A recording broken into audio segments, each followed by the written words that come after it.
Авторлық бағдарлама мен ғылыми жоба жасаудың тиімділігі неде? Осы уақытқа дейін қандай нәтиже берді?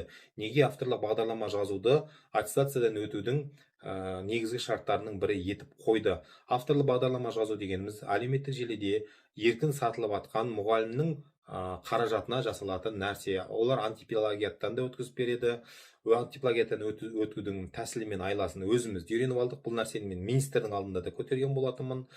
Ғылыми жоба жазудың 99%-ын мұғалімдер орындайды, себебі мектептерде материалдық техникалық база жоқ. Оқушы зерттеу жұмысымен айналысатын әлем дегеніміз, әлем елдері квантовый физика, ядерный физика, микробиология, нейробиология дамып жатқан кезде біз авторлық бағдарлама жазумен алысып жатырмыз.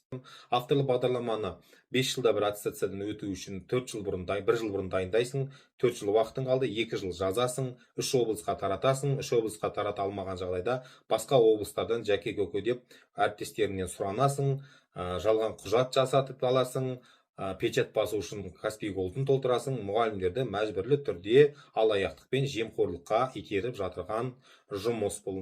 Жарайды, нәтиже беріп жатыр дейік. Соңғы 10 жылда 600 мың мұғалімнің 100 мыңы аттестациядан өткенде бұрынғы бірінші санат пен жоғары санат, қазіргі зерттеуші менен шебер мұғалімдер.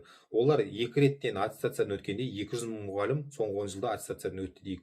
Әрқайсысы авторлық бағдарлама жазып, оны 3 облысқа таратқанда 600 мың авторлық бағдарлама болады. 600 мың авторлық бағдарлама 8 мың мектепке бергенде, әр мектепке 75 авторлық бағдарламадан осы уақытқа дейін өтілді ма? Қандай нәтиже берді? Орта есеппен 68 сағаттан болатын болса, 600 мыңға көбейтетін болсақ, 40 миллион 800 мың сағат бопты.